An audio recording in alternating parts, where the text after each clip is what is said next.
Caín, de José Saramago. Capítulo 13. Dios no vino a la botadura.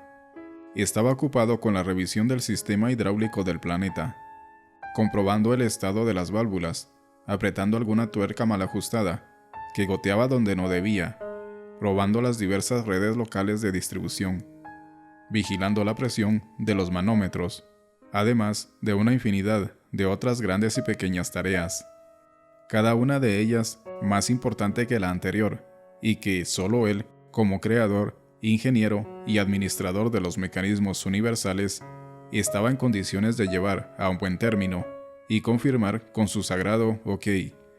La fiesta para otros, para él el trabajo. En horas así se sentía menos como un dios que como un contramaestre de los ángeles obreros, los cuales, en este preciso y exacto momento, 150 a estribor del arca, 150 a babor, con sus blanquísimos trajes de trabajo, esperan la orden de alzar la enorme embarcación. No diremos a una sola voz, porque ninguna se oirá, que toda esta operación es obra de la mente, como si lo pensase un solo hombre con su único cerebro y su única voluntad. En un instante, el arca estaba en el suelo. En el instante siguiente, subía a la altura de los brazos de los ángeles obreros, como un ejercicio gimnástico de pesos y halteras. Entusiasmados, Noé y la familia miraban con medio cuerpo fuera de la ventana para apreciar mejor el espectáculo, con riesgo de que algunos de ellos se cayeran, como pensó Caín. Un nuevo impulso y el arca se encontró en una región superior del aire. Fue entonces cuando Noé dio un grito: ¡El unicornio! ¡El unicornio! Efectivamente, galopando a lo largo del arca corría aquel animal sin par en la zoología, con su cuerno en espiral, todo él de una blancura deslumbrante, como si fuera un ángel, ese caballo fabuloso de cuya existencia tantos habían dudado, y ahora estaba ahí, casi al alcance de la mano. Bastaría pedir que bajaran el arca, abrirle la puerta y traerlo con un terrón de azúcar, que es el mimo que la especie equina más aprecia, es casi su perdición. De repente, el unicornio, así como apareció, desapareció. Los gritos de Noé: ¡Bajen! ¡Bajen!, fueron inútiles. La maniobra de aterrizaje habría sido logísticamente complicada. ¿Y para qué, si el animal ya se había esfumado? ¿Quién sabe en qué tierras andará en este momento? Mientras tanto, a una velocidad mucho mayor que la del Zeppelin Hindenburg, el arca surcaba los aires en dirección al mar, donde, cuando el calado fue el apropiado, se posó, dando origen a una ola enorme, un auténtico tsunami, que llegó a las playas, destrozando los barcos y las cabañas de los pescadores, ahogando a unos cuantos, arruinando las artes de pesca, como un aviso de lo que habrá de venir. Lo que no hizo que el Señor mudara de opinión, pues aunque sus cálculos podrían estar equivocados, como la prueba real no había sido llevada a cabo, todavía gozaba del beneficio de la duda. Dentro del arca, la familia de Noé daba gracias a Dios, y para festejar el éxito de la operación y expresar su reconocimiento, le sacrificó un cordero al Señor, al que la ofrenda, como es lógico, conocidos los antecedentes, satisfizo. Tenían razón. Noé había sido una buena elección para padre de la nueva humanidad, la única persona justa y honesta del momento, que era él. Enmendaría los errores del pasado y expulsaría de la tierra la iniquidad. ¿Y los ángeles? ¿Dónde están los ángeles obreros?, preguntó súbitamente Caín. No estaban. Realizada de tan perfecta y completa manera la incumbencia del Señor, los dirigentes obreros, con la simplicidad que los caracteriza y de la que nos dieron no pocas pruebas desde el primer día en que los conocimos, habían regresado a los cuarteles sin esperar la distribución de medallas. El arca, es bueno recordarlo, no tiene mástil ni vela, no trabaja a motor, no se le puede dar cuerda, y hacerla navegar con remos sería literalmente impensable. Ni siquiera las fuerzas de todos los ángeles disponibles en el cielo serían capaces de moverla por ese medio. Bogará, por tanto, al sabor de las corrientes. Se dejará empujar por los vientos que le soplen la panza. De modo que la maniobra marinera será mínima y el viaje un largo descanso. Salvo las ocasiones de actividad amatoria, que no serán pocas ni breves, y para las que la contribución de Caín, por lo que hemos podido observar, es del todo ejemplar.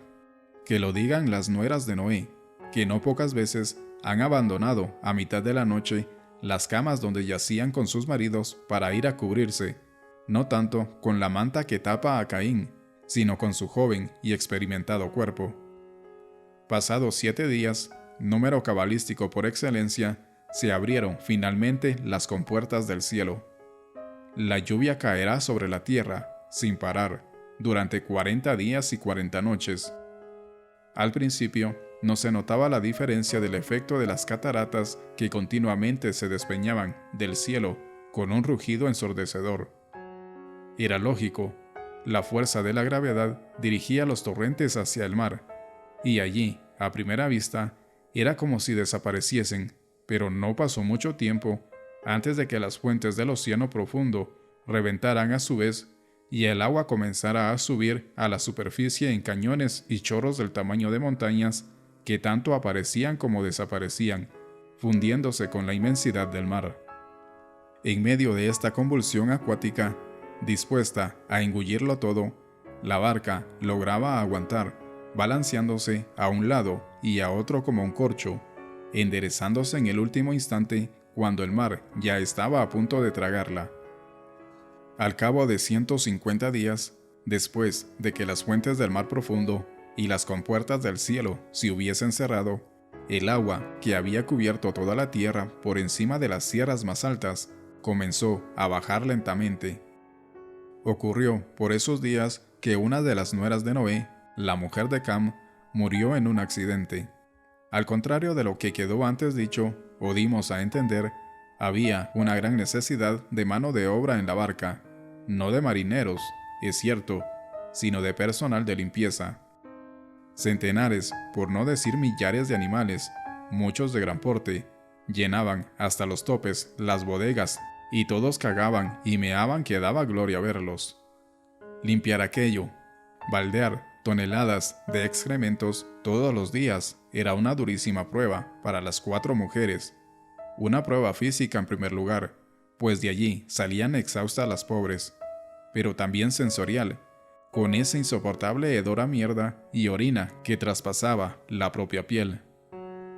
En uno de esos días de tempestad desatada, con el arca sacudida por la tormenta y los animales atropellándose unos a otros, la mujer de Cam, que se había escurrido en el suelo inmundo, acabó bajo las patas de un elefante. La lanzaron al mar, tal como se encontraba, ensangrentada, sucia de excrementos, un mísero despojo humano sin honra ni dignidad. ¿Por qué no la limpian antes?, preguntó Caín, y Noé respondió: va a tener mucha agua para lavarse. A partir de este momento y hasta el final de la historia, Caín lo odiará a muerte.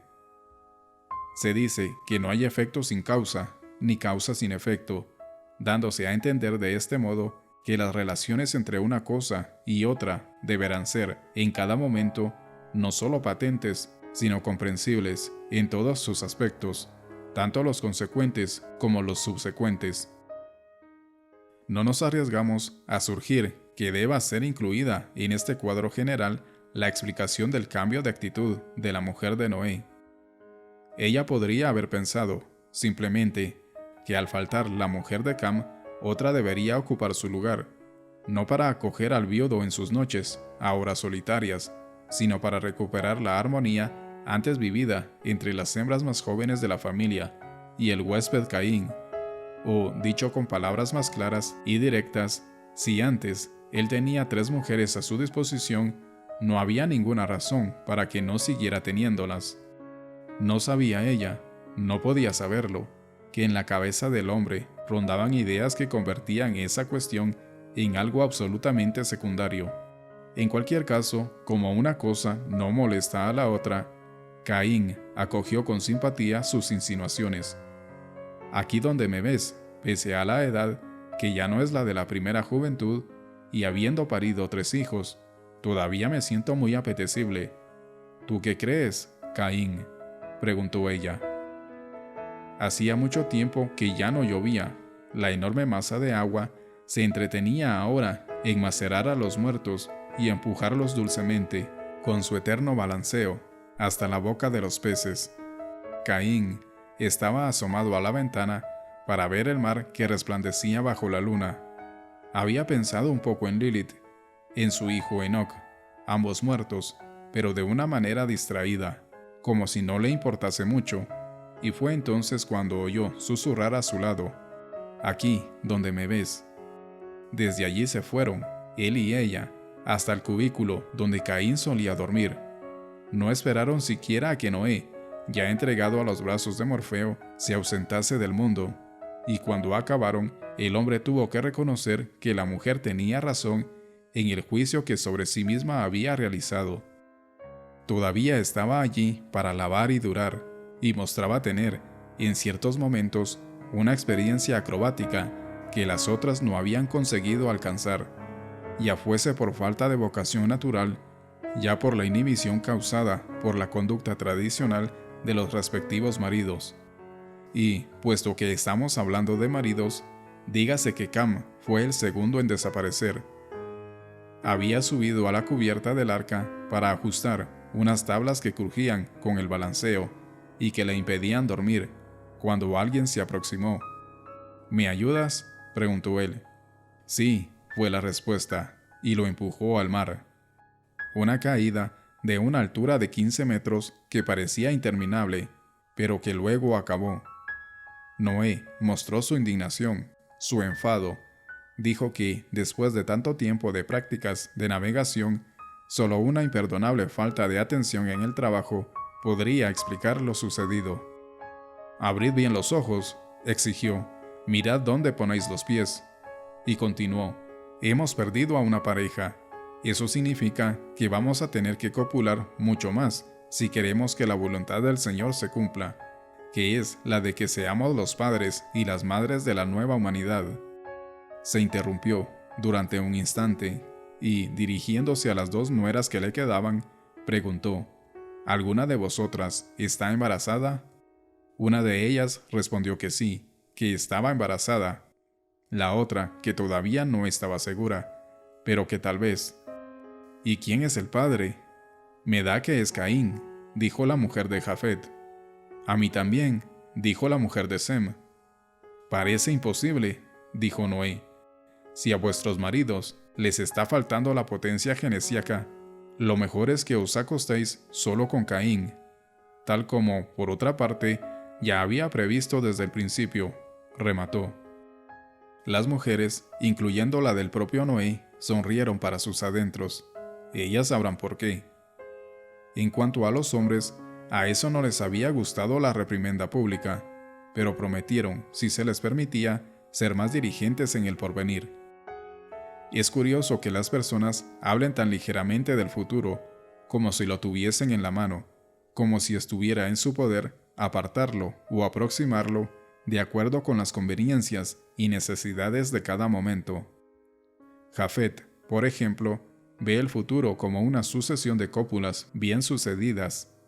Un hijo por año, gemelos unas cuantas veces, la mirada complaciente del Señor sobre su cabeza, muchas ovejas, muchas yuntas de bueyes, en suma, la felicidad.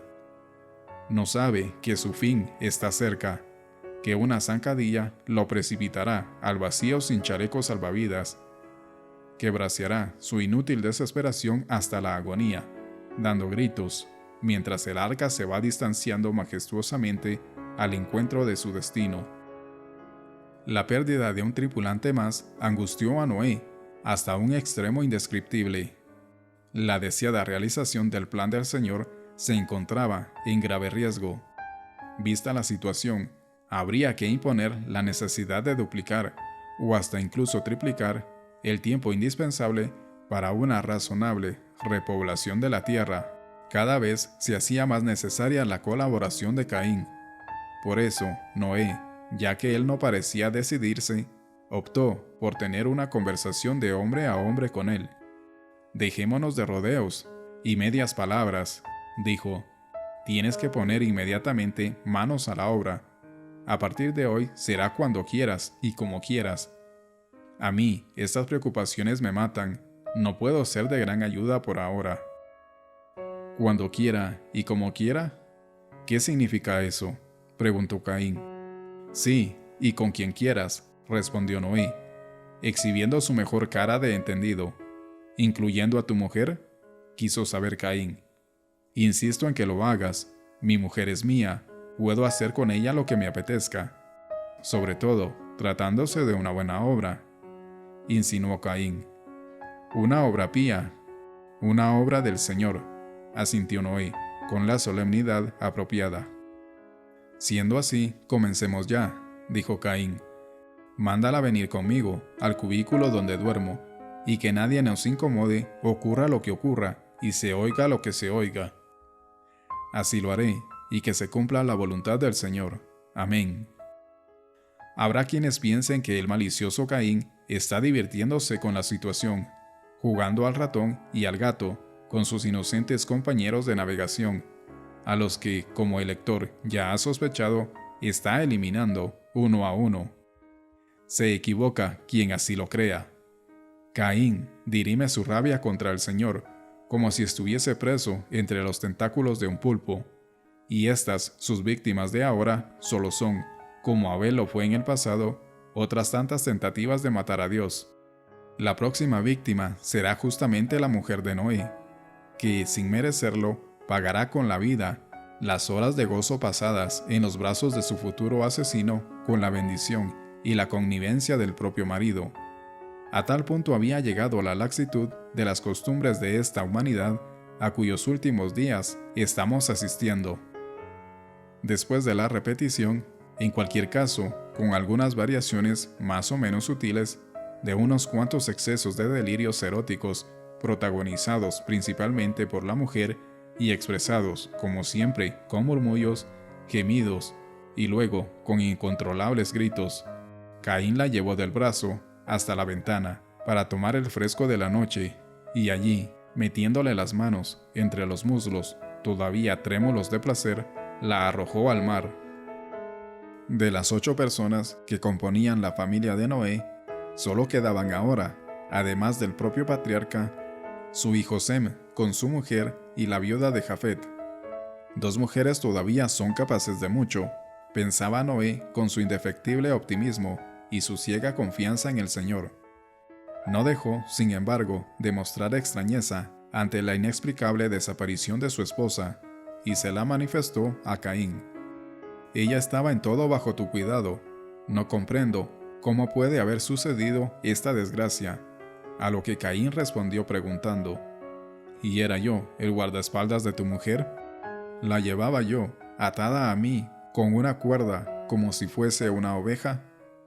«No digo eso», se arrugó Noé, «pero ella dormía contigo, podías haberte dado cuenta de algo». «Tengo el sueño pesado».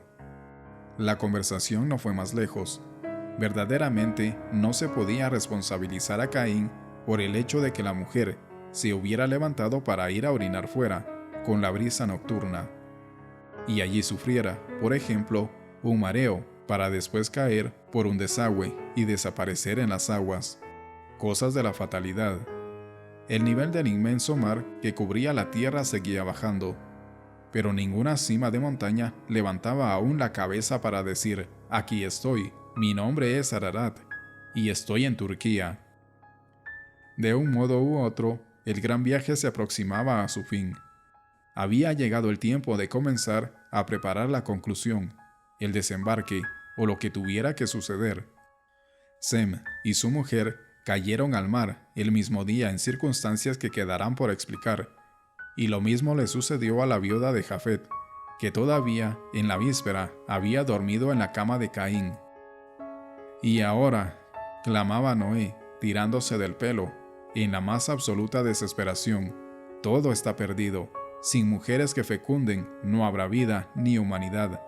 Más nos hubiera valido contentarnos con la que teníamos, que ya la conocíamos. E insistía, perdido de dolor: ¿con qué cara voy a comparecer delante del Señor con este barco lleno de animales? ¿Qué he de hacer yo? ¿Cómo viviré el resto de mi vida? Tírate desde aquí, dijo Caín. Ningún ángel vendrá a recogerte en sus brazos. Algo sonó en la voz con que lo dijo, que hizo que Noé despertara a la realidad. «¿Fuiste tú?», afirmó. «Sí, fui yo», respondió Caín. «Pero a ti no te tocaré, morirás por tus propias manos». «¿Y Dios? ¿Qué dirá Dios?», preguntó Noé. «Vete tranquilo, de Dios me encargo yo». Noé dio la media docena de pasos que lo separaban de la borda y, sin una palabra, se dejó caer. Al día siguiente, la barca de Noé tocó tierra. Entonces se oyó la voz de Dios: «Noé, Noé, sal del arca con tu mujer y tus hijos, y las mujeres de tus hijos. Retira también del arca a los animales de todas las especies que contigo van, las aves, los cuadrúpedos, todos los reptiles que reptan por la tierra, a fin de que se expandan por el mundo y por todas las partes se multipliquen». Hubo un silencio. Después la puerta del arca se abrió lentamente, y los animales comenzaron a salir. Salían y no acababan de salir, unos grandes, como el elefante y el hipopótamo, otros pequeños, como la lagartija y el grillo, otros de tamaño medio, como la cabra y la oveja. Cuando las tortugas, que fueron las últimas, se apartaron, lentas y compenetradas, como está en su naturaleza, Dios llamó: «Noé, Noé, ¿por qué no sales?». Caín, saliendo del oscuro interior del arca, apareció en el umbral de la gran puerta. «¿Dónde está Noé y los suyos?», preguntó el Señor. «Por ahí, muertos», respondió Caín. «¿Muertos? ¿Cómo muertos? ¿Por qué?». «Menos Noé, que se ahogó por su libre voluntad. A los otros los he matado yo». «¿Cómo te atreves, asesino, a contrariar mi proyecto? ¿Así me agradeces el haberte salvado la vida cuando mataste a Abel?», preguntó el Señor. El día en que alguien te colocara ante tu verdadero rostro tenía que llegar. Entonces la nueva humanidad que yo había anunciado: «Hubo una, no habrá otra, y nadie la echará de menos». «Caín, eres el malvado, el infame asesino de su propio hermano. No tan malvado e infame como tú. Acuérdate de los niños de Sodoma». Hubo un gran silencio. Después, Caín dijo: «Ahora ya puedes matarme». «No puedo. La palabra de Dios no tiene vuelta atrás. Morirás de muerte natural en la tierra abandonado, y las aves de rapiña vendrán y te devorarán la carne».